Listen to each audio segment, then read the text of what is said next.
Good evening, everyone. I am the president of HALSA. My name is Gabriela Hernandez. Thank you all for joining us tonight for Voces del Voto, Empowering Your Voice, an event co-sponsored by the Multicultural Student Union, the Women of Color Club, Barbershop, Global Hawks, Hawk the Vote, and the Society of Professional Journalists. We are thrilled to have such an esteemed group of panelists with us for what's promised to be a meaningful discussion with key issues shaping the community and upcoming election. Before we begin, let me introduce the incredible individuals joining us on stage tonight. Professor Deborah Gonzalez, Director of the Immigration Law Clinic and Associate Clinical Professor of Law at Roger Williams University. We have Professor Luis Lopez Preciado, Assistant Professor of Business and Economics at Salve Regina University, and Awilda Reynoso Lopez, Policy Associate at the Latino Policy Institute. We are grateful to have each of you with us tonight, bringing your expertise and insight to discuss some of the most pressing topics of this election season.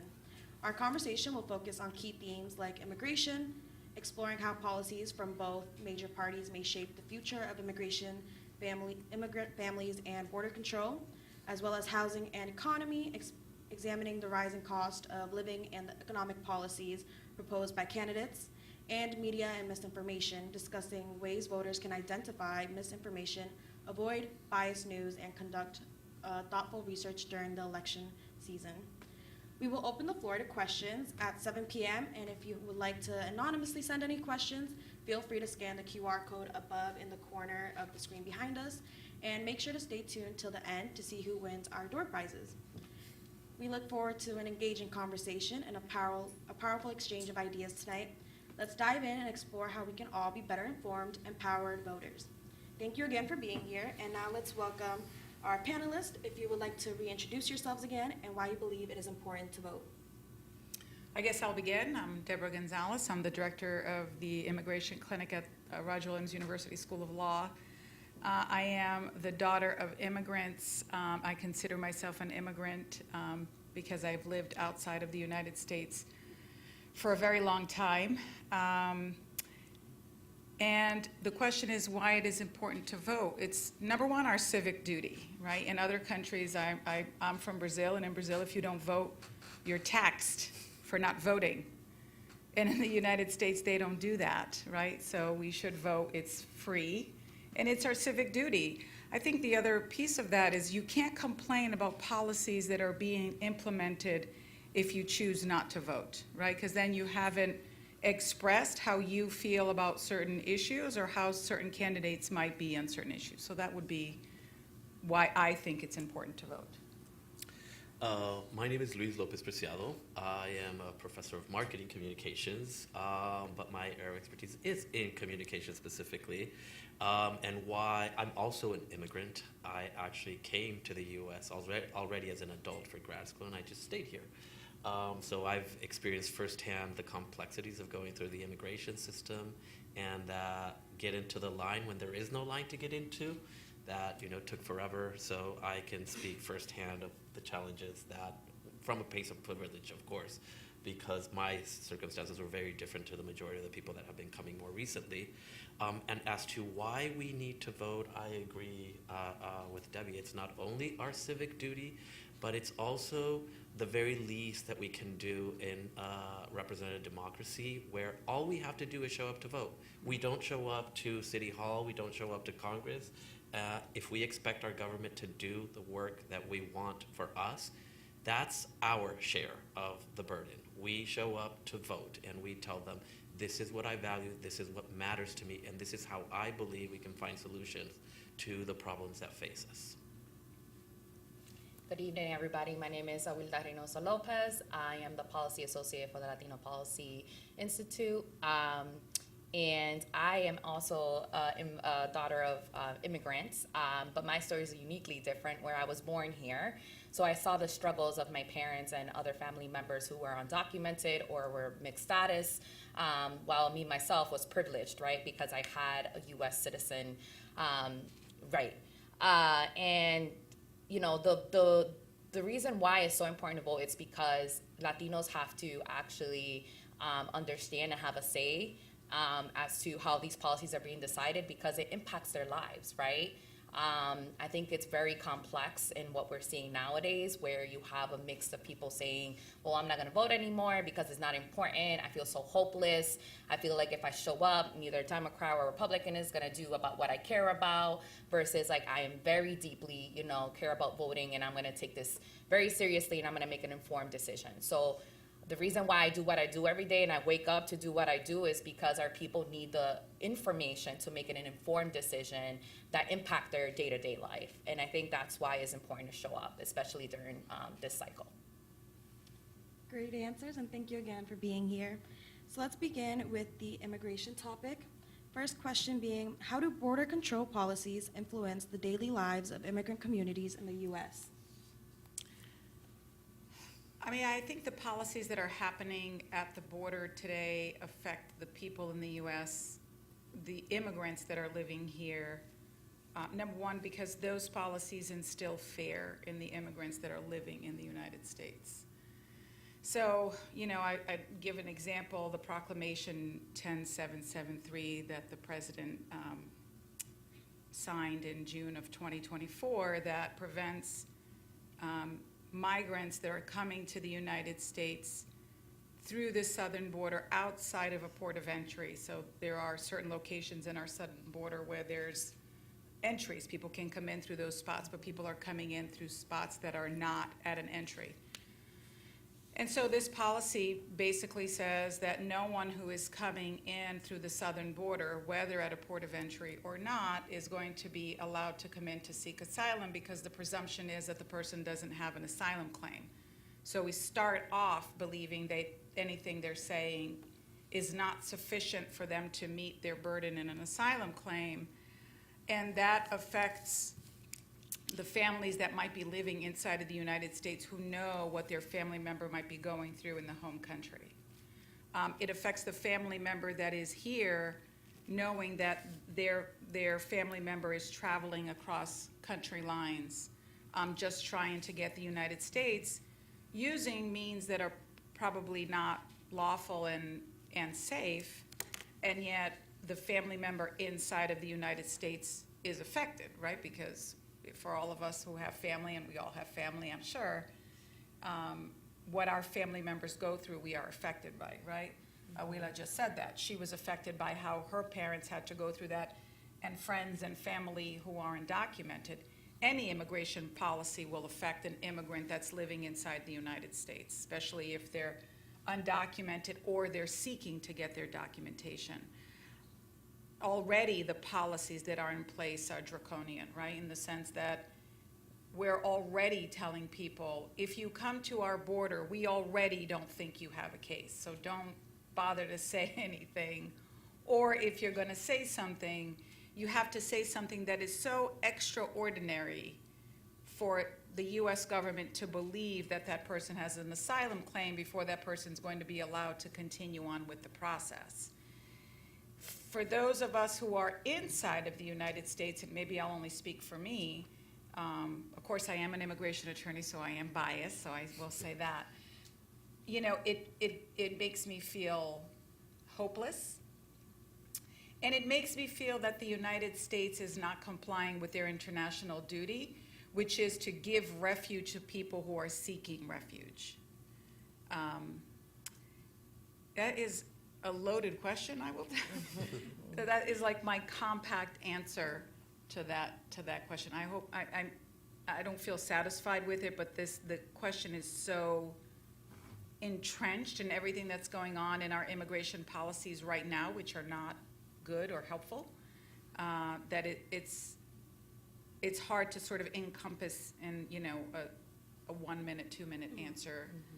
Exactly how all of these immigration policies affect our immigrant communities and really our non-immigrant communities. Because if you stop, I'm sorry that I'm going on so long, that if you stop and think about it, our farmers that are on the southern border, California, Arizona, Nevada, where they have farms, and they're hiring immigrants to come do this work, are now going to be short workers because of the policies that we have.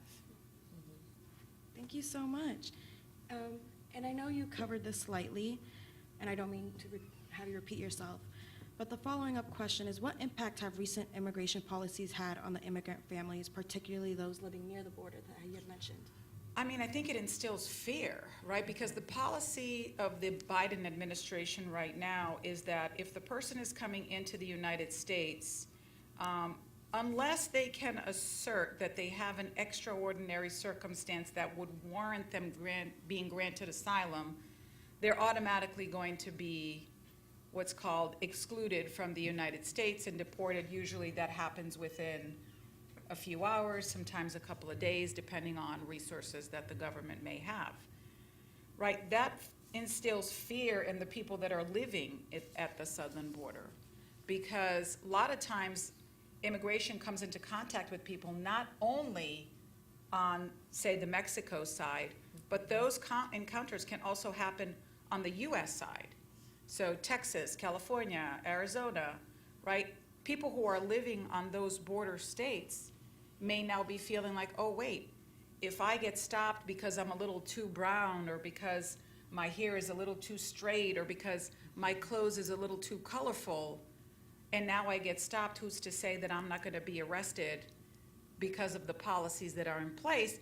And policies, I know that this isn't about, the national vote, but policies that are in place in Texas by the Texas government, or even in California, although California tends to be more liberal, or Arizona, which is generally a purple state. So there's no question that whatever is going on nationally, immigration-wise, affects a lot of immigrant families that are living inside of the United States who are waiting for asylum. I mean, just to give you another brief example, I have a client now who applied for asylum in 2017. She has a great asylum case. Hasn't had a hearing because all of the resources are being allocated to the people who have come in 2023, 2024. How are you going to clear up the backlog? And right now, I think immigration courts are backlogged 1.2 million cases. 1.2 million cases, that's no joke. How are you going to clear the backlog when you're putting all of your efforts on what's happening today at the southern border? That's very unfair to the people who actually do have a claim, who have been waiting for years. So all of these things are intertwined in a way that's, the possibilities are endless as to how it is that this affects just about everybody who's an immigrant in this country. And I would like to add to that in the specific case of those living near the border, you would be well served to look at the voting outcome of southern Texas, where it was the only region in the state that drifted to the right. And it's not, a lot of them are immigrant communities, but it is in this frustration that the federal government is not being able to carry out, even providing the necessary adjudication to the cases to determine whether these people have a case or not. And I think that one of the things that's always missing from the discourse is, why are these people coming, and what foreign policy that originated in Washington, D.C. has led to people deciding to leave their lives behind and come here, knowing full well what they're going to encounter.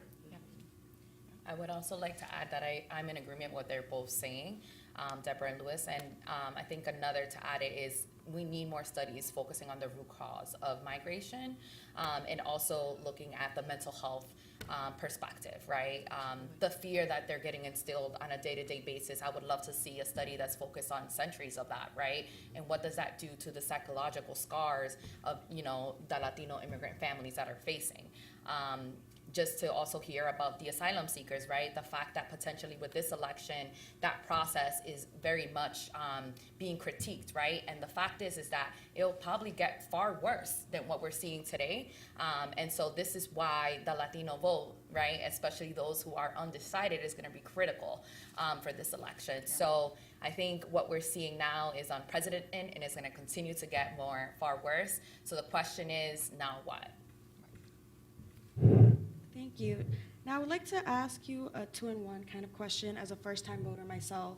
What are the key differences in immigration policy between the major candidates in the election, and what should voters be paying attention to? So Trump has, the remnants of an idea. I don't think he's got an idea. Y'all know I'm blue. I'm wearing blue. I don't know that Trump has put out any idea at all on his immigration policy. I don't think he's put out any idea on his economic policy or his housing policy or any policy for that matter. So I don't know what Trump's idea is, but we know history.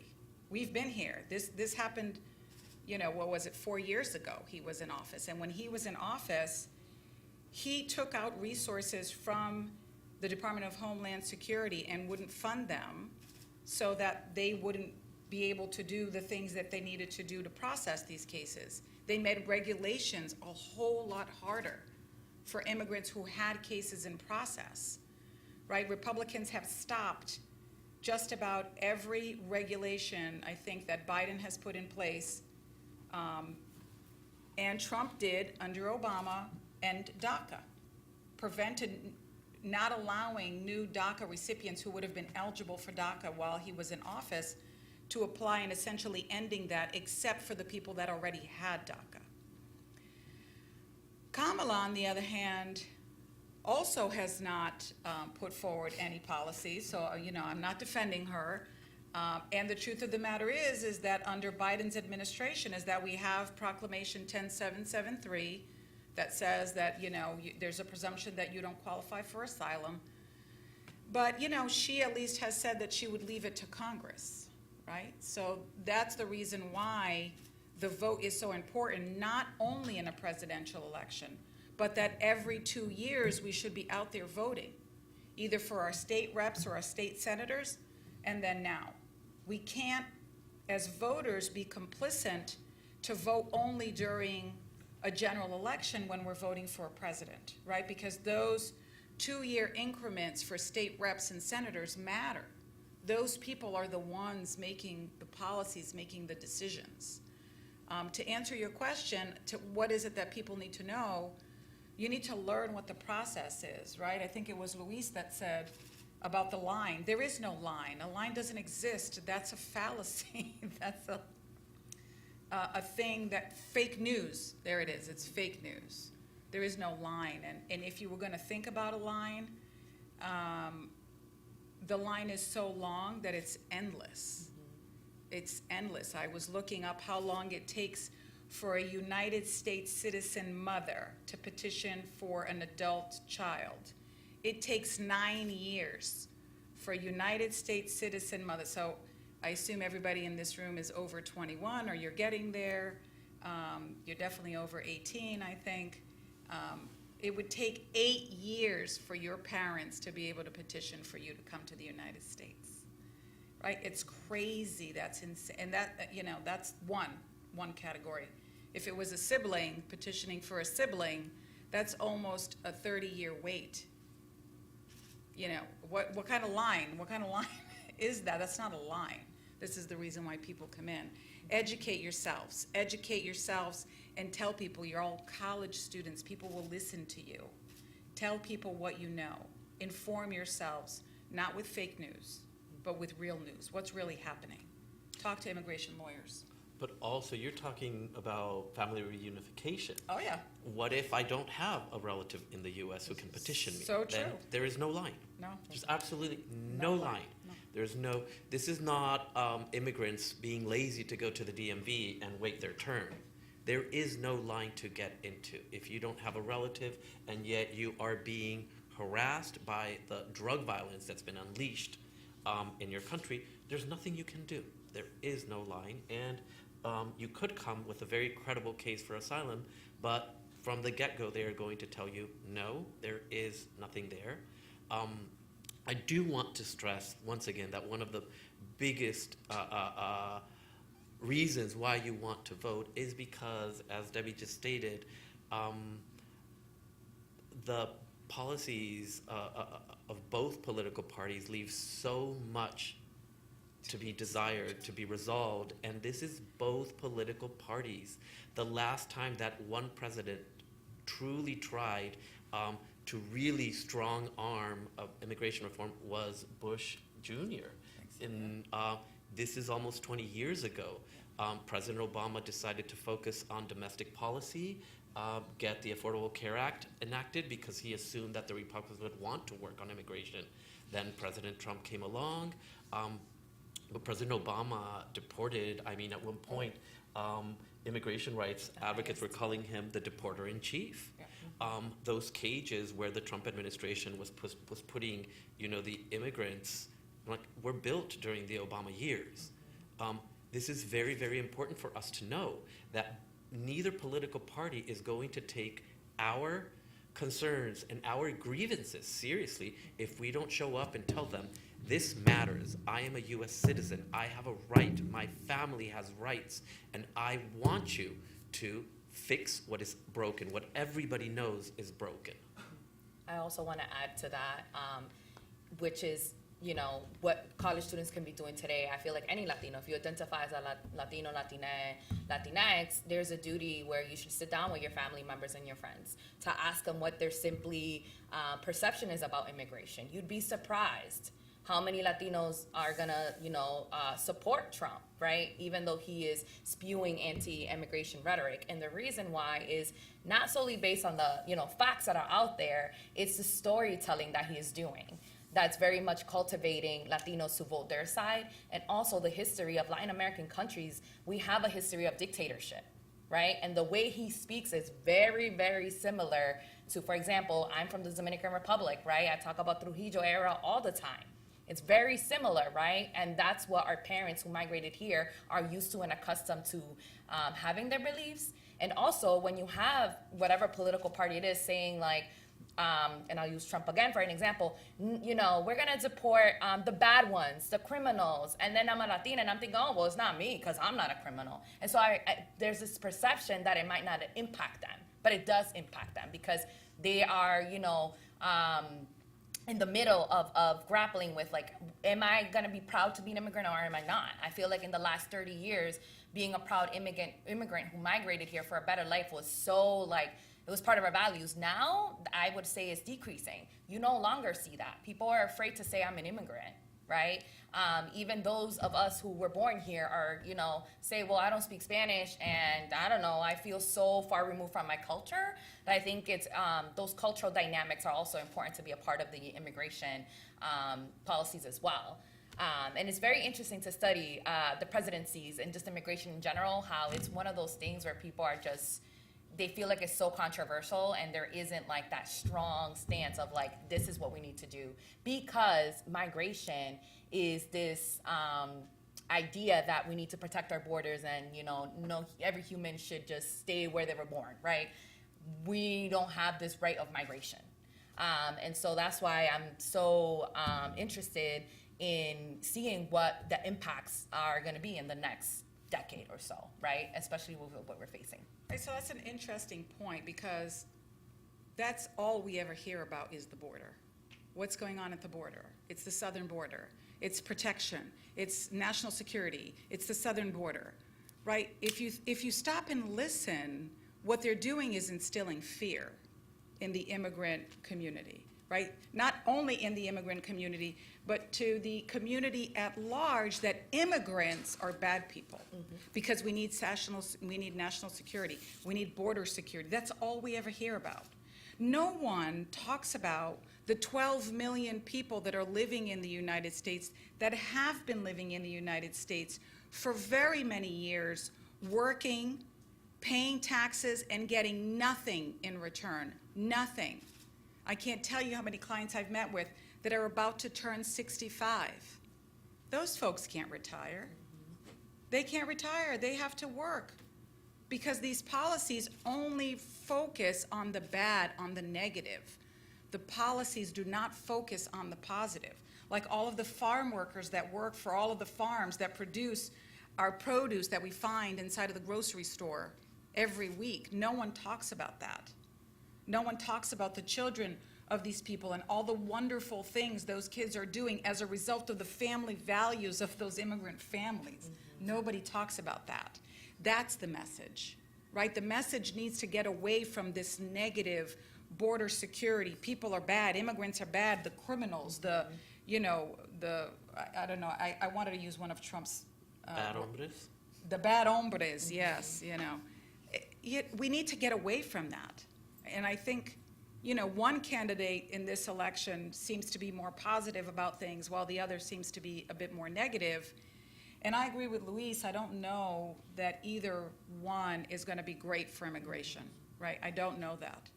And so in my mind, I need to be thinking about, not only do I need to be thinking about this immigration issue, I'm an immigration lawyer, I'm the daughter of immigrants, I'm an immigrant myself, but I need to be thinking about women's rights. I'm a woman. Women only got the right to vote less than 100 years ago. Now you want to tell me what I can and cannot do to my body?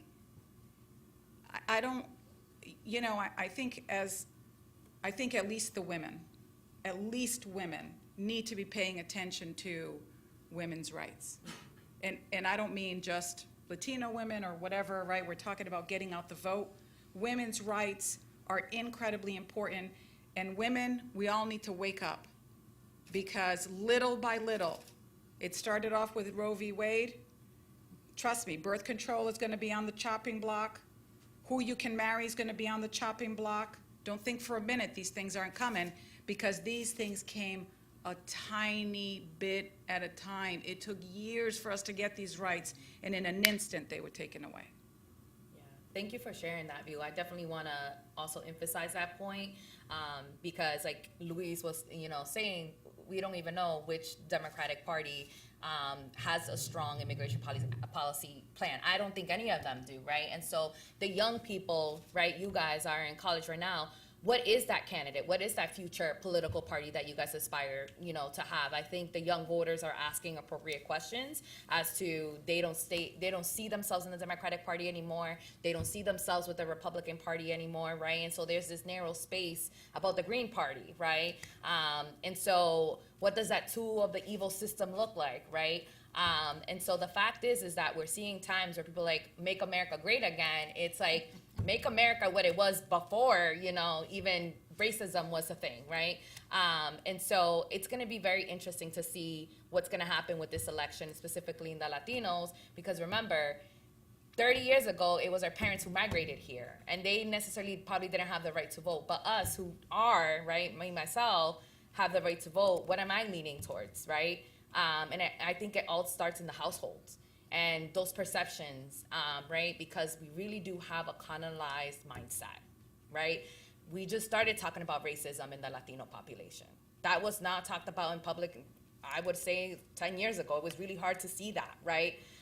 These issues are now being, brought to the dinner table. And so I think it's important for people to get involved and, remove yourself from social media from time to time and go to your to the state house. I'm there all the time. If you're interested, talk to me. I'm happy to give you the one-on-one of that, or go to your city council meetings, or go to your school committee meetings, right? All these things are interconnected. And so if we don't start showing up and start getting involved with our voices, things are going to continue to get worse, right? And so I am all for being present and removing ourselves from just interacting on technology and utilizing technology for our advantage and showing up in person, right?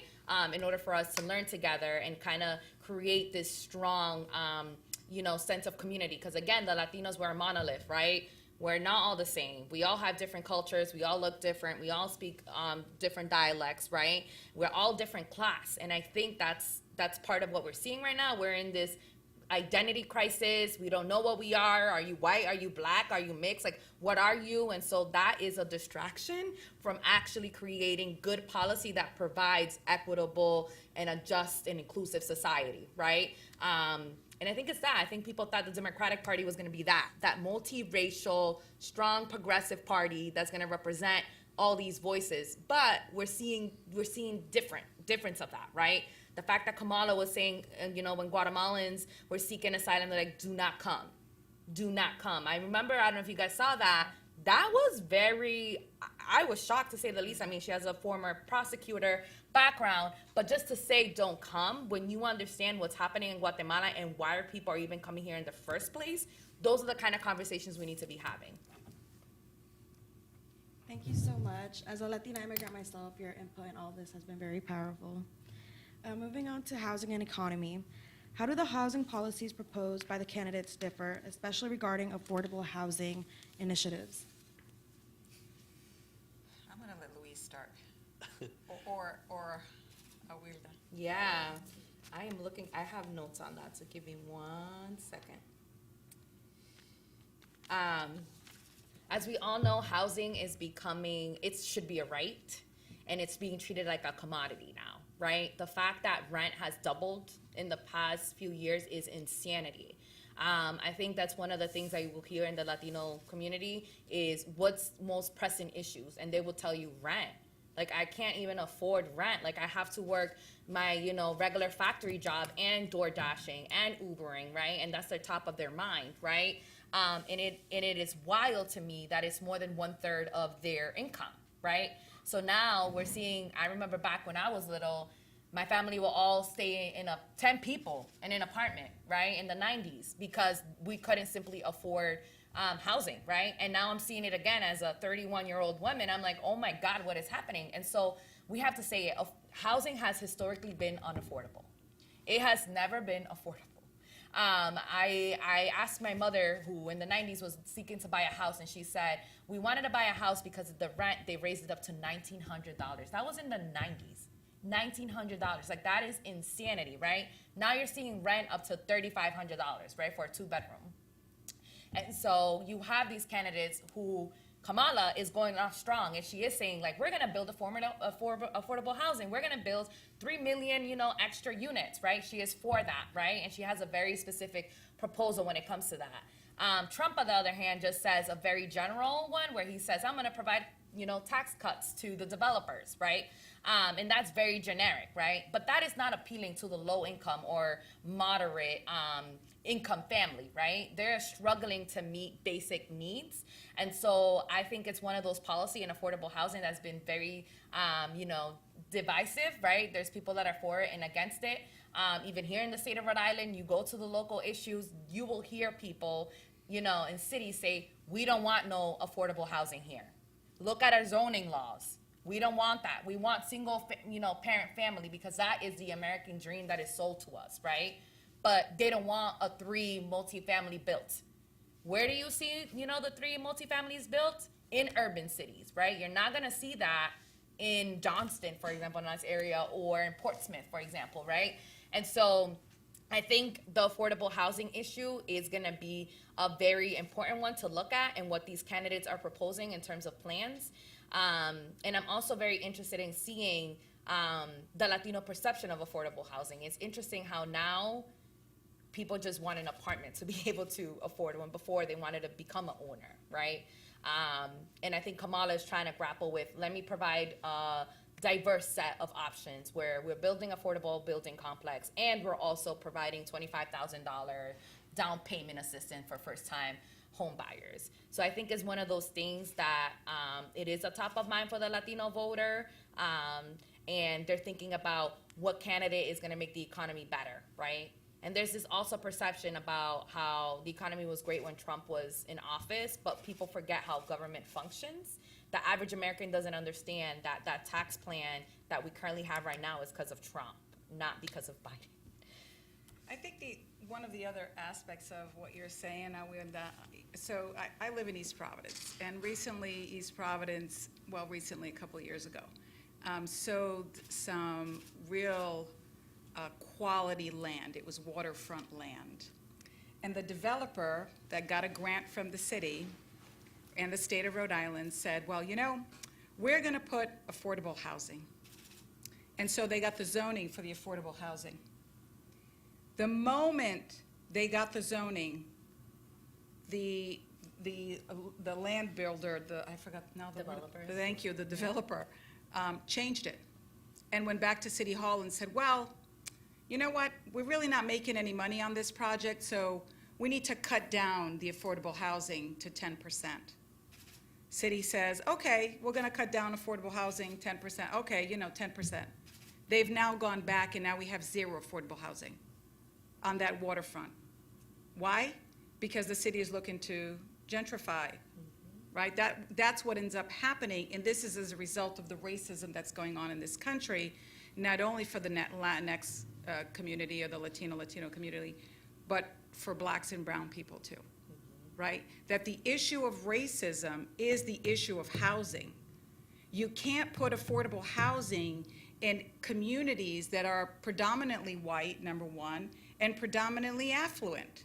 Because the affluent white people don't want the brown poor people in their communities.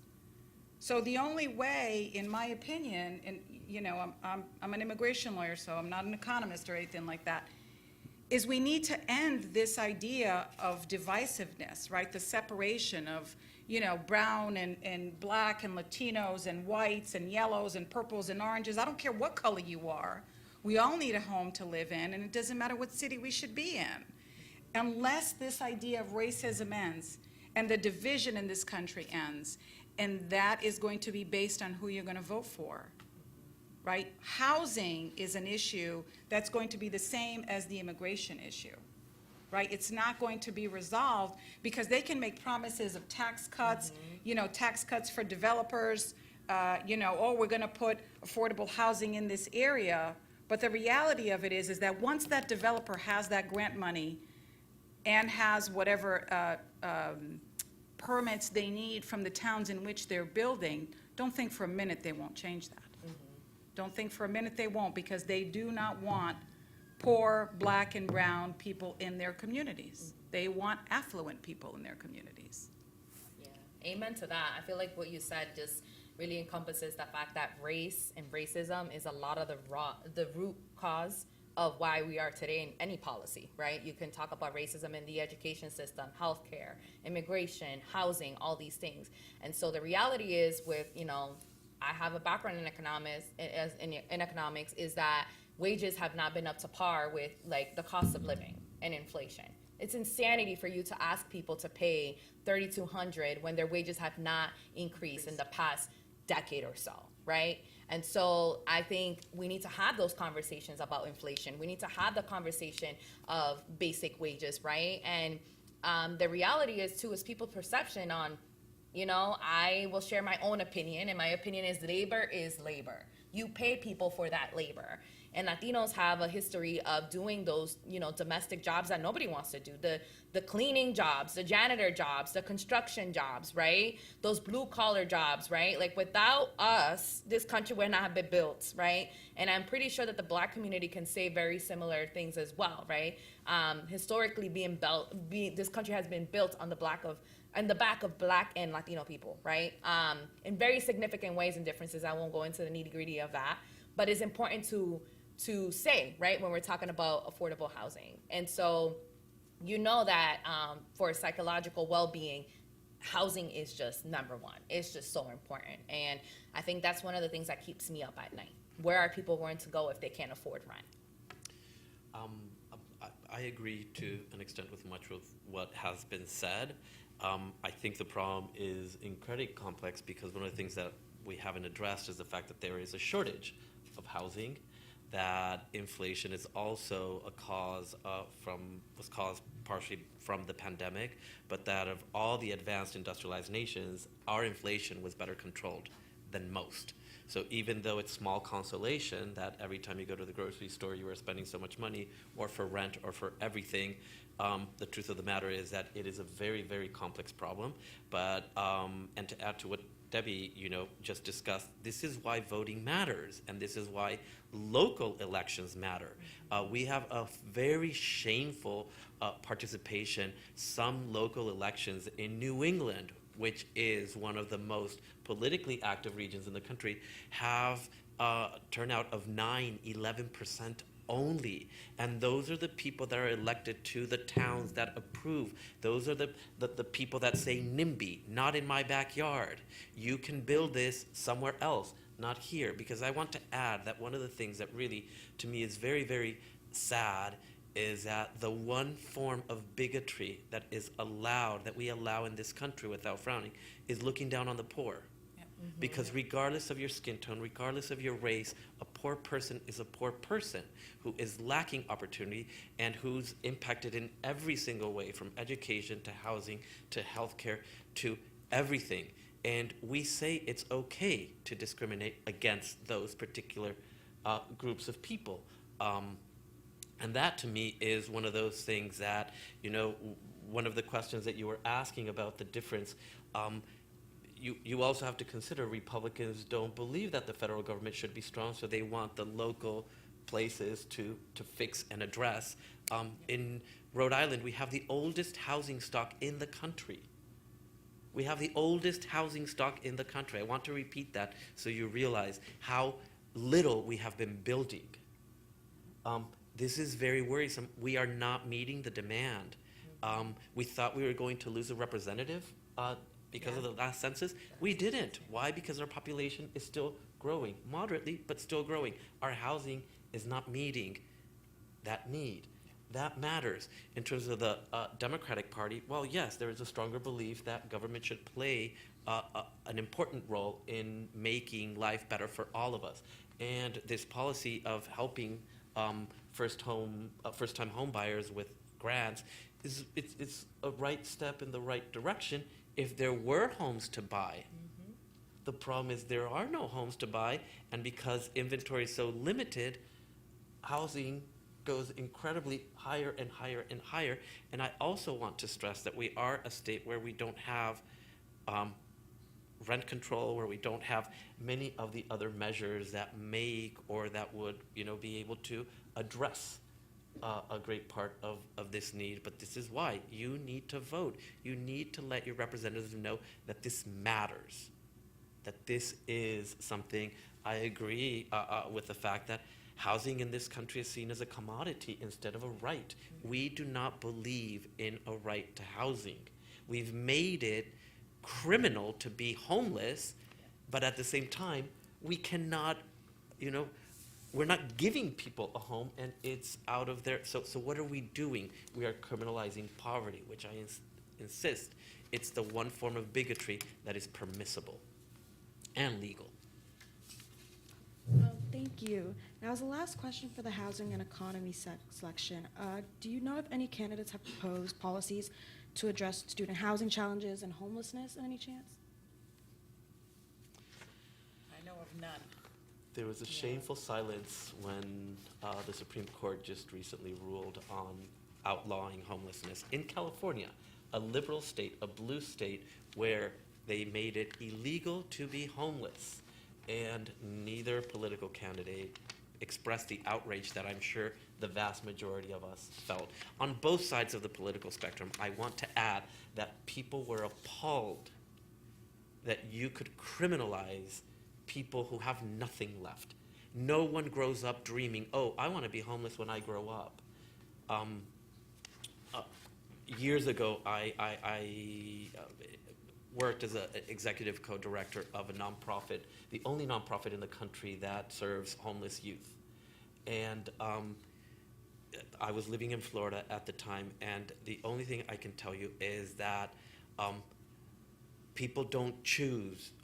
Being homeless is not glamorous. People fall into the most horrendous circumstances that renders them homeless. And many times, once you become homeless, it is very, very difficult to get out, and it becomes a cyclical issue. And that's an indictment on us as a society, because we're the wealthiest society the world has ever seen. Not just presently. No other society in the history of the world has ever been as wealthy as we are now. And yet, we have people living in homelessness, and we criminalize them for it. Thank you. Moving on to media and misinformation. As someone who uses social media for a lot of the information gained in the election, how can voters recognize misinformation and media bias during the election? Oh my God. I mean, that's a very, That's a and we can have a 3-hour discussion on that.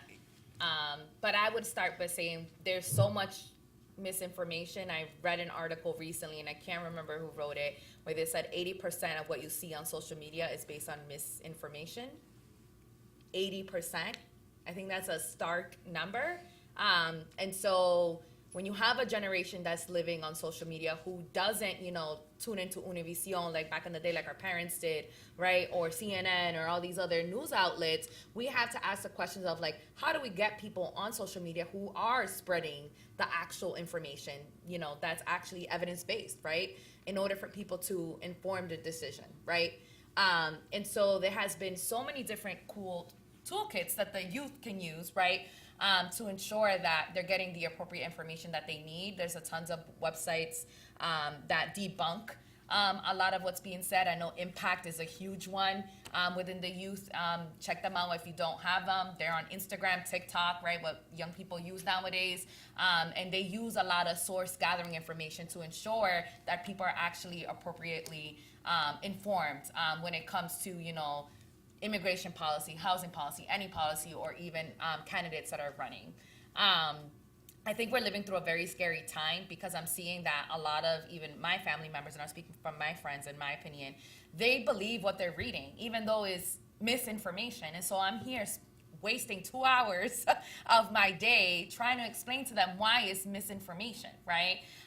And so now you're going back and forth educating people on how to gather their sources, how to get that information, right? Some of our parents may now or may have internet on their, right, in their house. How can they even access it if they don't have that in the first place, right?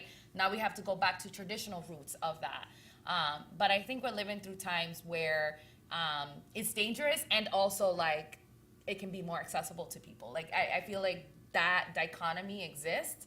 And then so I think it's important that we as a community, even us, the Latino population, the Latino Policy Institute, we do education, right, around voter engagement, right? We do ways that, they can get involved and break it down to them step by step. That's easy and digestible and accessible in order for them, to get the information that they need in order to vote for a candidate that represents their values, right? And so I think that dichotomy is real. Even me, myself, as a millennial, I'm like, oh my goodness, like, thank God I didn't grow up with like computers and internet right away, right? Because I could not imagine not knowing how to source fact check or how to simply have critical thinking, questions, right? Question. I feel like we live in a society where we just believe what we read and we don't question because that's dangerous to question anything that you may be reading.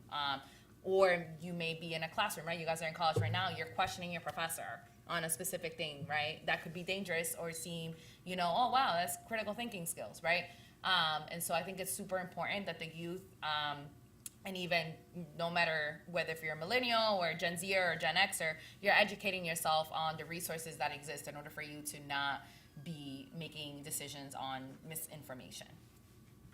I think that we would be remiss if we didn't acknowledge two very important things. Number one is our media system is the one aspect of our economy that is singled out for special protection in our Constitution. They are the only ones. If you think of all the economic activity, it's the only one that is singled out in the First Amendment, freedom of the press.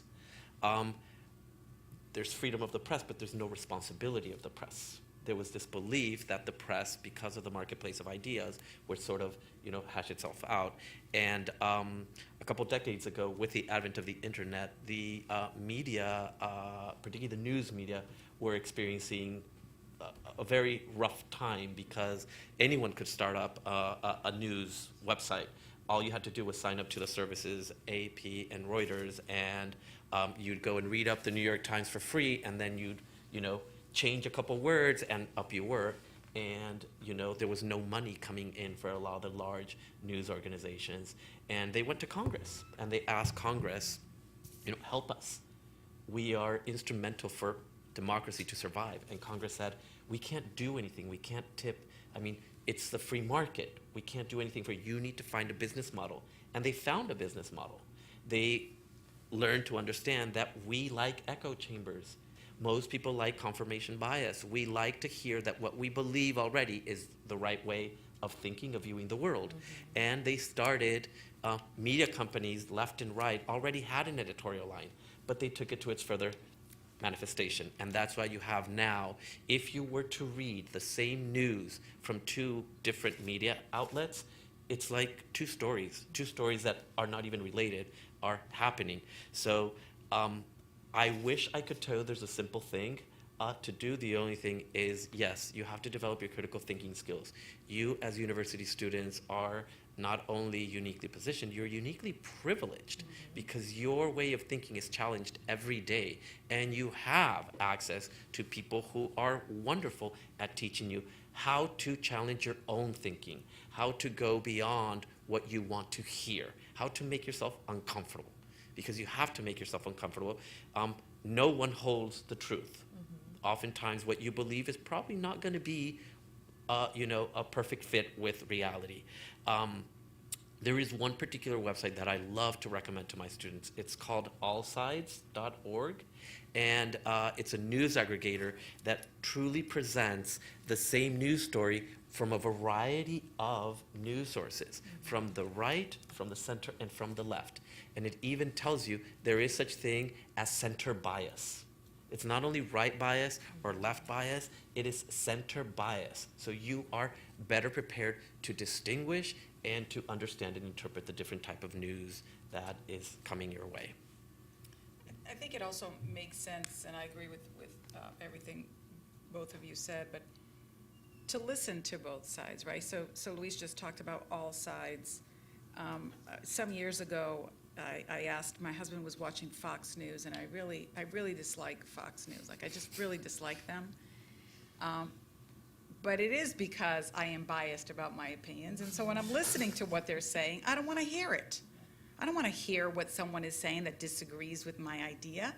I want to hear about only the things that agree with what it is that I think, because it makes me feel like I am right, right? And I think most of us are like that.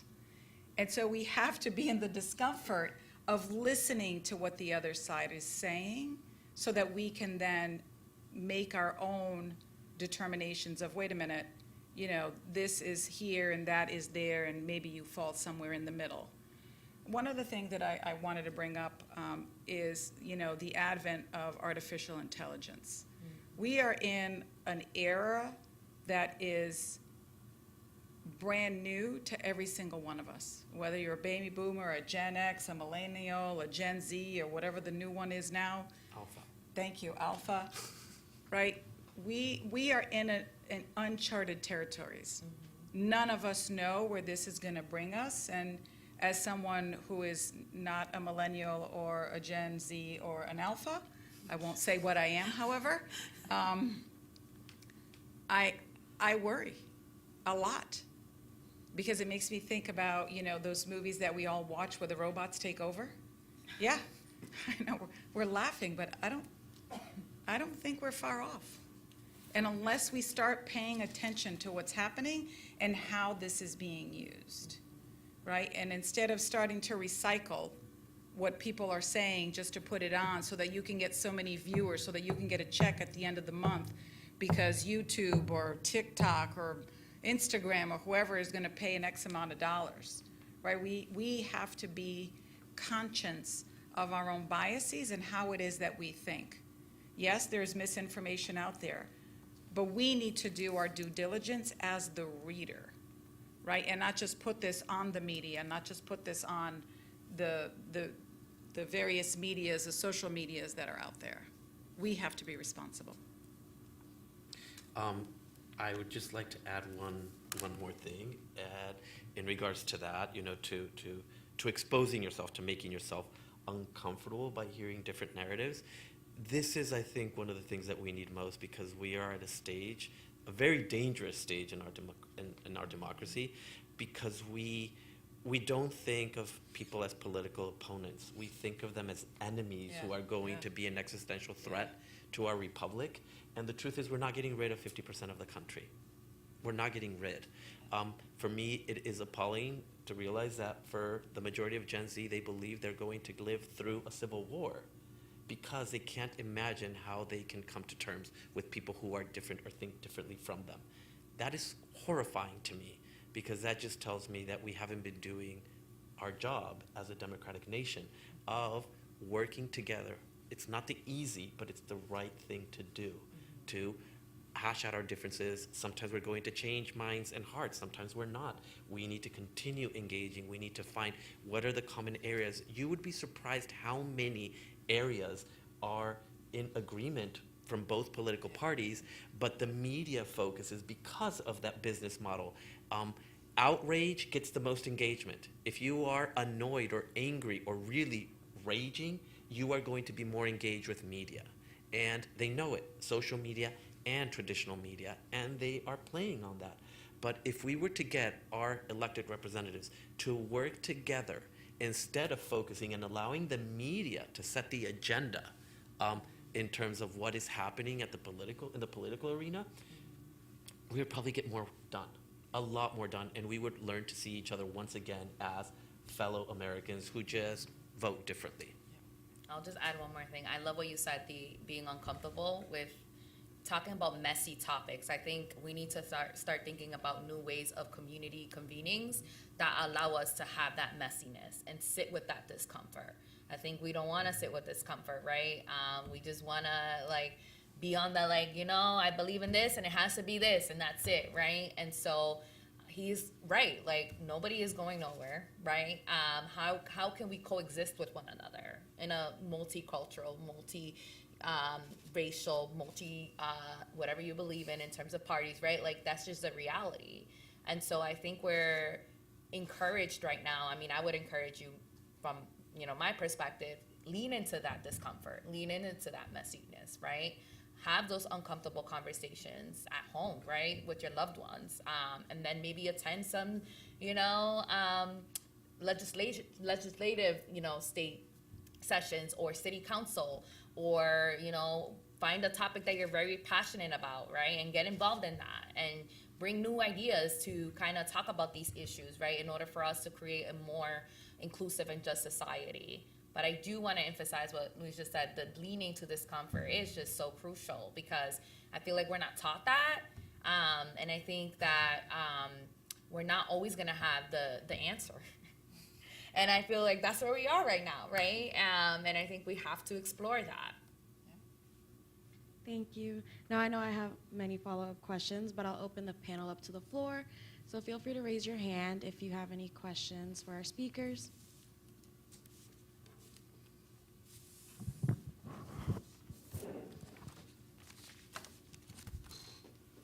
I'm about to start rapping.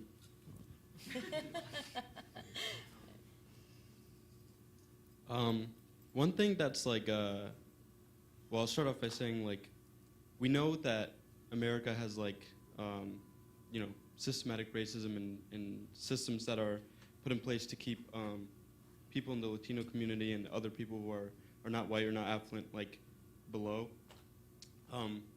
But I'm curious to know like, what are the most important things that us within our own community have to address before we can start attacking those things? Because I know, like, it was touched on a little bit, like, the Latino community has, like, a lot of racism and, like, misogyny and, like colorism and like, classism that is troubling to me. So my question is, like, what are the most important things that we need to address, and how do you think we can go about addressing those things constructively? I mean, I think that sometimes as humans, thinking about voting, thinking about elected officials, thinking about issues, right, societal issues, that we tend to think maybe in more of a macro sort of view, right? But I tell my students it's bite-sized pieces, right? Think of it more micro. What's important to you and your family, right? So to me and my family is healthcare. I want my parents are elderly. I want my parents to continue to live a good life and get their healthcare. I want my parents to be able to not only get healthcare, but have a place to live and not feel like they're going to be priced out of the market because they're only bringing home $800 a month from their Social Security check. So now, healthcare, Social Security, right? Two issues that are important. I want us to be able to eat well, because if my parents eat well and I eat well, then hopefully I'm sleeping well. And if I'm doing that, then I'm living well. And if I'm living well, then maybe I can do other things for other people, right? So if we take it more of a micro thought process versus a macro, it feels a little bit more manageable. I think for your generation is running for office. Running for office, right? And not leaving it for the next guy.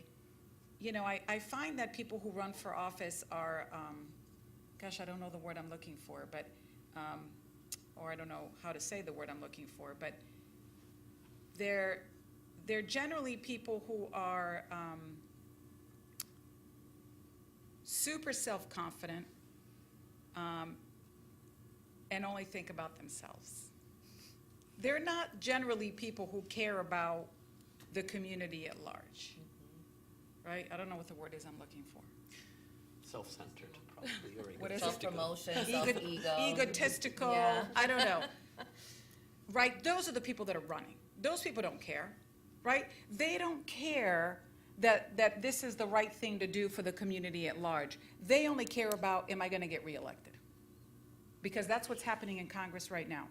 None of these folks move on immigration because everybody's worried about whether they're gonna get reelected. What can you do? You can run for office. You could be the person that's gonna care about the people that are around you. Focus on the issue that you care about. Macro level, what's going on in your family? What's going on in your friends? What are you seeing? Those are the things, you know, not one of us can solve all of the problems of the world, right? I'm just a little immigration attorney who's got her office in Providence, who's helping one client at a time. Sometimes I win, sometimes I don't. I think that another thing that's really important is to understand that the Latino population was a creation of policymakers and marketers.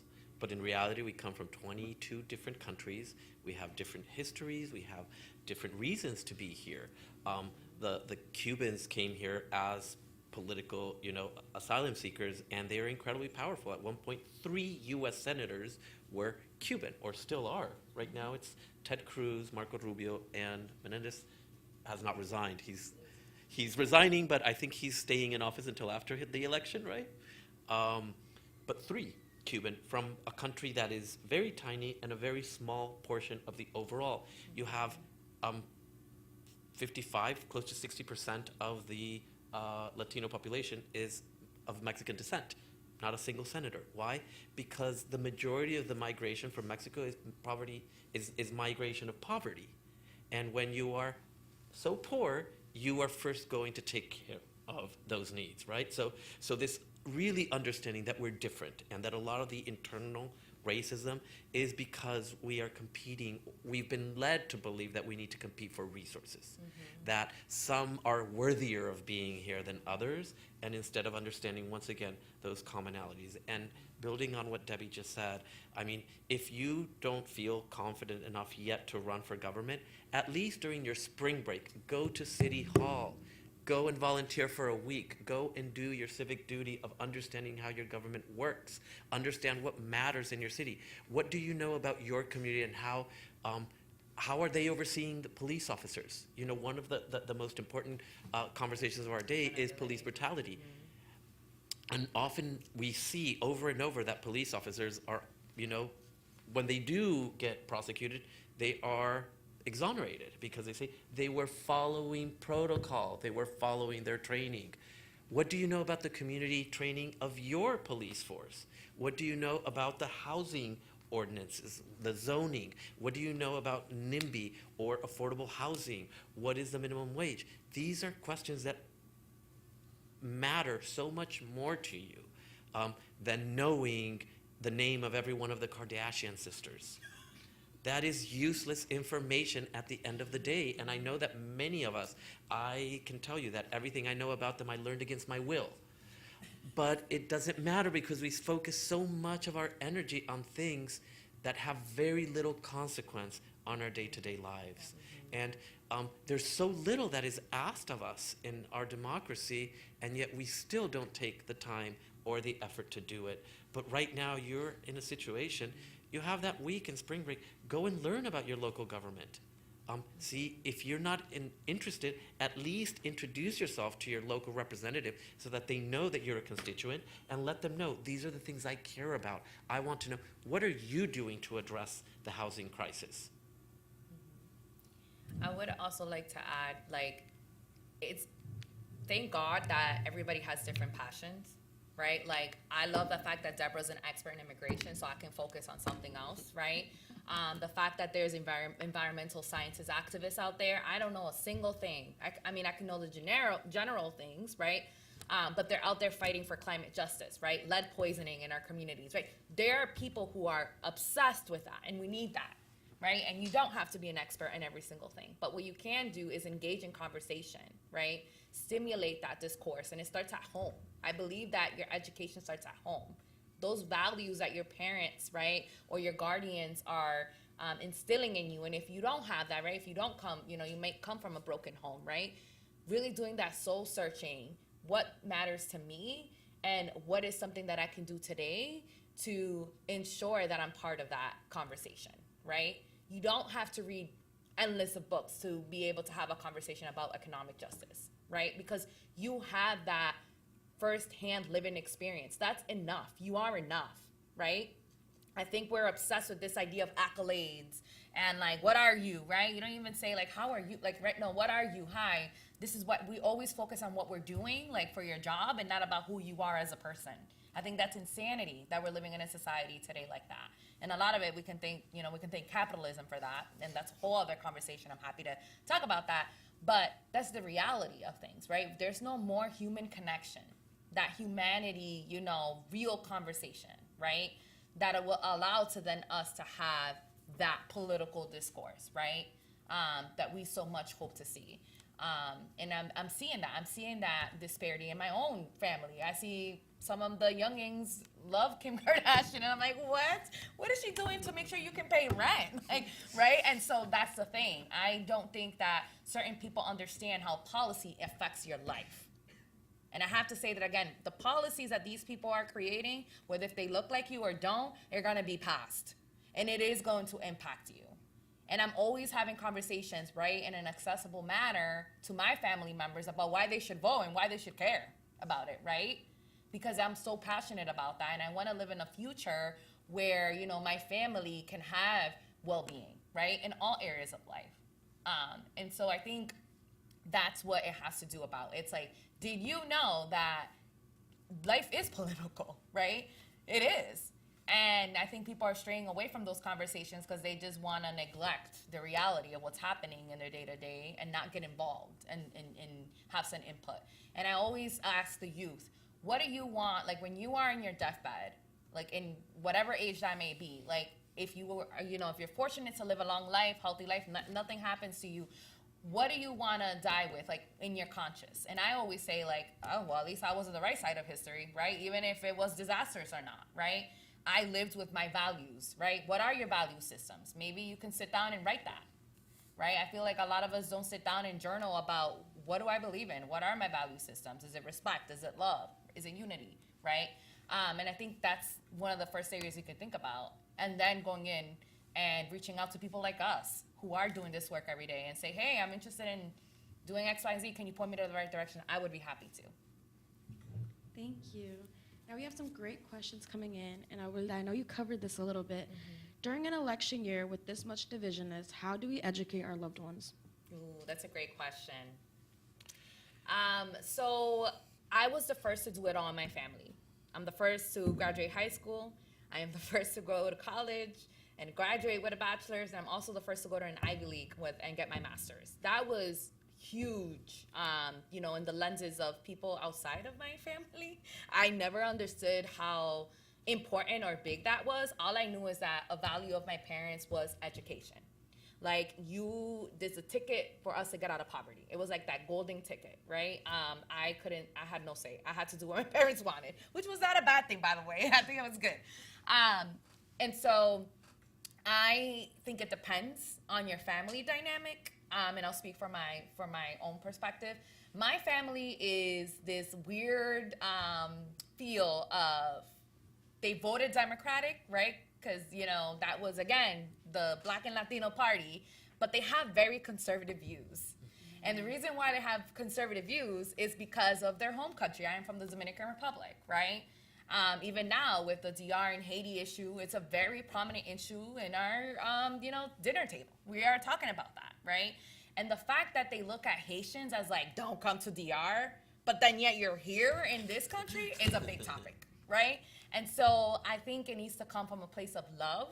And I say this all the time. It has to come with a foundation of love and also knowing that it can coexist with accountability. It can coexist with, that discomfort. It can coexist with not knowing every answer to whatever it may be the topic that you are discussing, right? I was the first one in my household to talk about Haitians. My parents never talked about that. My family did not talk to me for an entire year because I was saying that Haitians have the right to be to live, right? And they are our sister island. Like that was massive, right? And they couldn't see the similarities of, that rhetoric here in Americans and then DR and Haiti, right? And so I would approach it as to like, depending on the family dynamic, and the relationship that you have with your loved ones, is saying, hey, like I noticed X, Y, and Z is happening. I would love to talk to you about what your views are on that. Or what did you think, you can make it simple. Like, what do you think about rent? That thing is so expensive, and you'd be surprised how much people have to say, or the fact that meat is so expensive now in the grocery store, right? I think you can start off like that.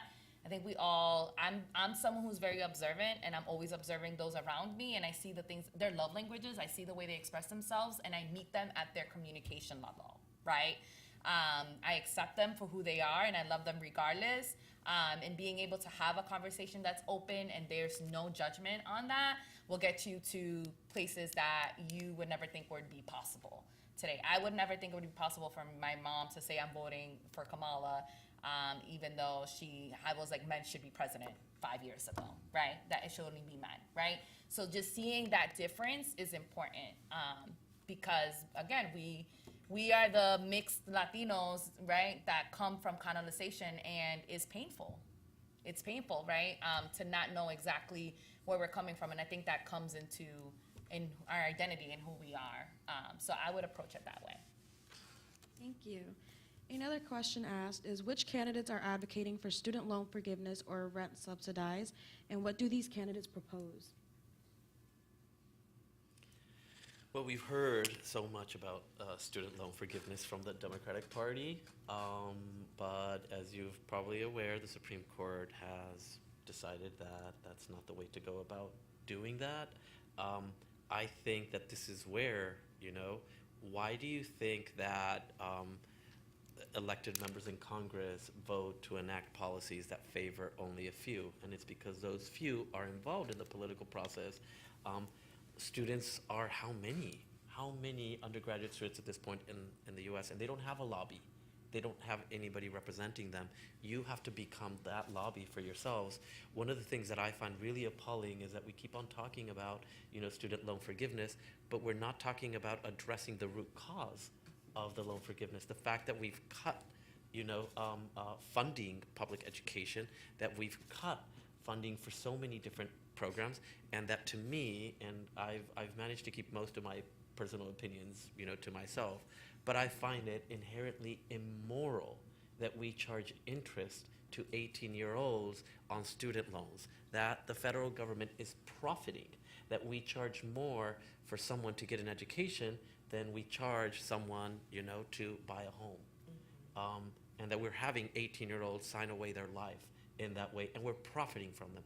And to me, that is inherently immoral. And no one is talking about who's going to fix that problem. How about you don't have to worry about how you're going to pay for your student loans because they don't exist in the first place? And that, to me, is, once again, you have to get involved because there is no one lobbying on your behalf. I think one of the things to think about as Election Day is coming up is that all of these issues that we've talked about are intertwined in many other issues. For example, how much money are we giving to Ukraine? How much money are we giving to Israel? Right? Because money is finite. Mm-hmm. This is about what resources are we using for what issues? Which issue is more important? Maybe, the issue in Ukraine is important because of oil, right? That's the issue, because the U.S. is dependent on oil. So if we're dependent on oil, that means our politicians are going to be more likely to be able to give or willing to give money to a cause to be able to save the United States for us to not go out of oil, right? All of these things are intertwined. It's not, they don't live in silos. None of these policies live in silos, right?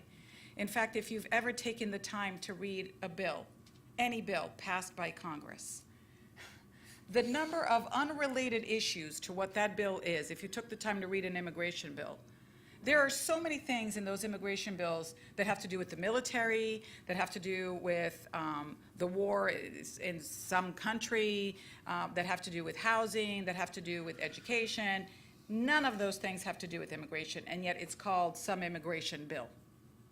So if you took the time to read them, you'll see a lot of those things have nothing to do with immigration, because all of these things are intertwined. So when you're paying attention, you shouldn't only be paying attention to student loans or whatever, but you need to be paying attention to the candidate as a whole, right? We're not voting just for Trump or just for Kamala because, Trump is going to have a good economy, but Kamala is going to care about women's and immigrants' issues. You need to be thinking about your vote as a whole. What's going on in the world, what's going on in the United States, and how will my vote impact that? Yeah. If I might add one thing, maybe you feel that neither candidate really has your back or your interests. I would say that even if you don't want to vote for either political candidate or for a third political party, even going and saying, I object, is still a way of getting a message to politicians that your vote was up for grabs and they chose not to take it.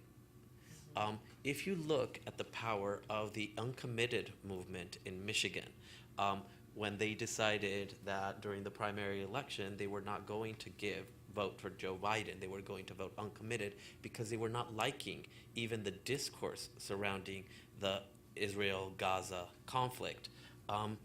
And yeah, probably not a significant change in policy, which is why they're still, uncommitted. But at least there was a change in discourse, and that mattered. That mattered. There was an impact right there, then and there. So even if you feel that neither candidate, because I happen to believe that most of them coming as an immigrant, the Democratic and the Republican Party are pretty much both right of center. A little closer to the center for the Democratic Party, a little further to the right for the Republican Party. But when you compare to the political parties and political systems of all other places around the world, we don't have a center or a center left or a left. We are a country that truly believes in capitalism.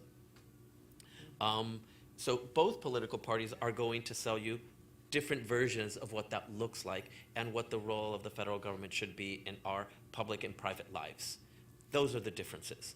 In terms of a system change, if you really want to see a system change, you got your work cut out for you. Older people are not going to change the world. They already did. I have a hard time when I hear people trash boomers, because boomers found one world and they left another one altogether. And when you look at all the changes that happened in the 1960s, when it was boomers who were pushing the change, but they got as far as they could. They're stuck there, and they're not going to go any further. It's your job to, instead of criticizing, do the work that they did. Make the world a reflection of what you value. And you can only do that if you are engaged. Thank you. And thank you to our panelists, Professor Deborah Gonzalez again, and Professor Luis Lopez Preciado, and Awilda Reynoso Lopez for sharing your time, expertise, and insight with us tonight. Your perspective have helped us better understand the crucial issues shaping this election, from immigration and housing to media literacy and voter empowerment. And thank you to everyone who joined us both in person and online. We hope tonight's conversation inspired you to stay informed, get involved, and make your voices heard in this election. Let's continue the dialogue beyond this event and work together to advocate for positive change in our communities. Have a great evening, and remember, your vote matters.